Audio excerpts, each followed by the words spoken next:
I have had to evacuate Kabul tonight in case of potential reprisal attacks on ex-forces people like me in the wake of his badly judged memoir. There becomes a point when silence is betrayal. But I do believe that Harry is a grown-up who has the right to do whatever he thinks is best for him. And whether I agree or disagree with him is immaterial. Reports are emerging of veterans fleeing Afghanistan after the Prince revealed his kill list in the country. Questions are now also being asked whether other royals should step in. In the Californian town, the Sussexes are trying to make their sanctuary. There's no respite from the scrutiny surrounding Prince Harry's book. The story is interesting because it keeps evolving. I think a lot of people were more interested in how it affected the Queen before she passed on and that sort of thing.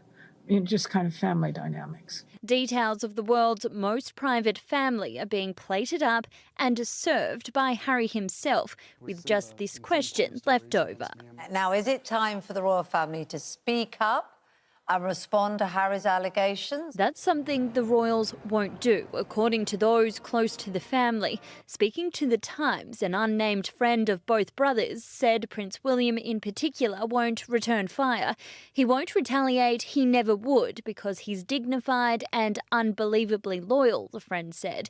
It's cruel, cowardly and so sad for William to keep taking the punches. He's keeping quiet for the good of his family and the country. As the Harry story continue, so we thought that we should be updating you as the whole thing is unfolding.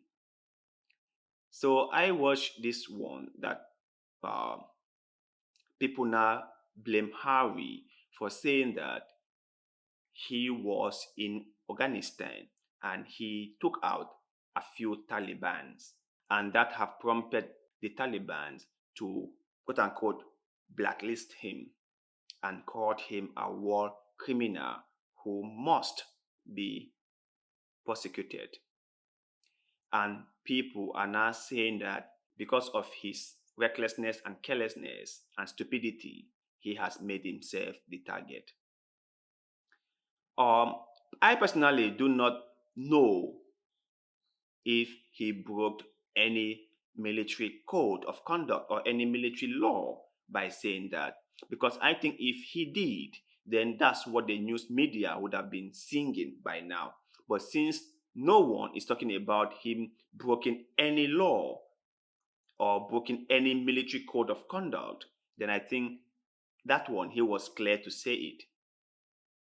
And one former veteran who lived in Afghanistan had to exit the country for security reasons because of what Harry said.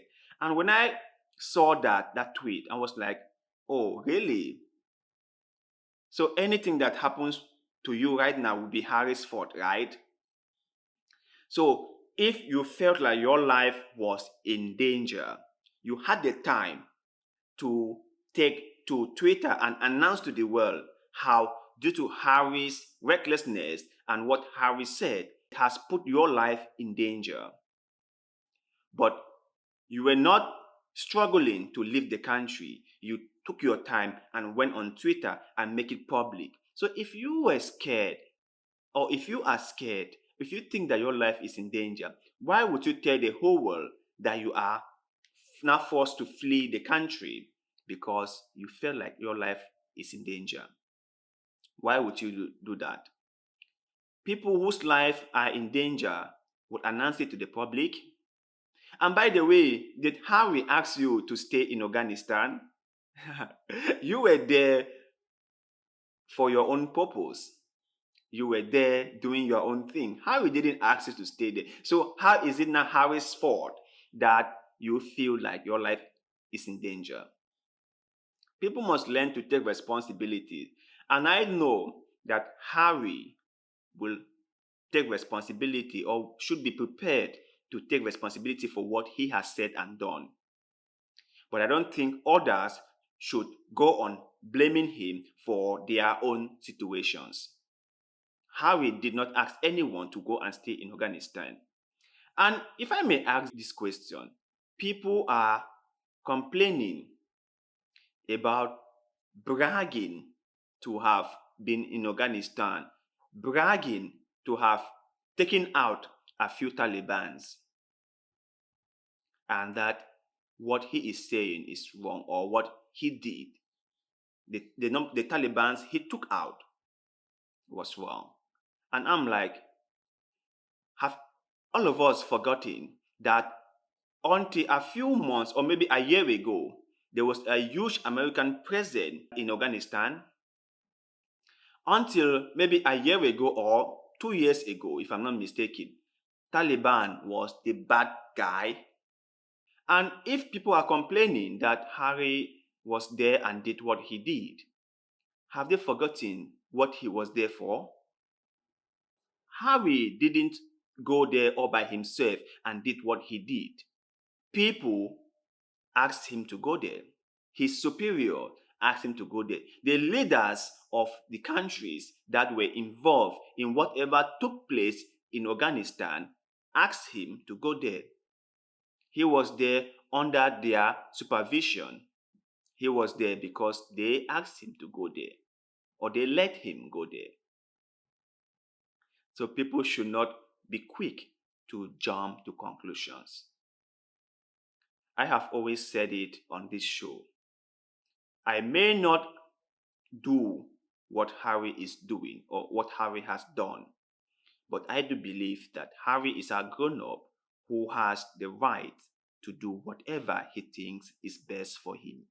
And whether I agree or disagree with him is immaterial, is unnecessary, because Harry is still going to do what Harry thinks is best for him.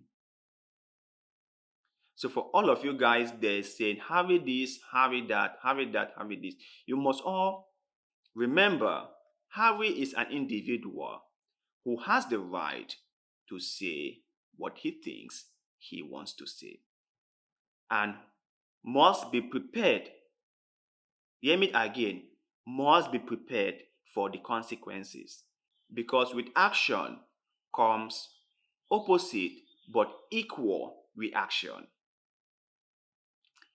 So to you guys out there, my brothers and sisters, do you really believe that because of what Harry said, the veterans who serve in Afghanistan are in a more serious danger than they were before? Or maybe the media is just overplaying the whole seriousness of this issue? Let us know in the comment section below, because like always, we love hearing what you have to say. So thank you very much for watching this video. And like always, see you in the next one. Cut.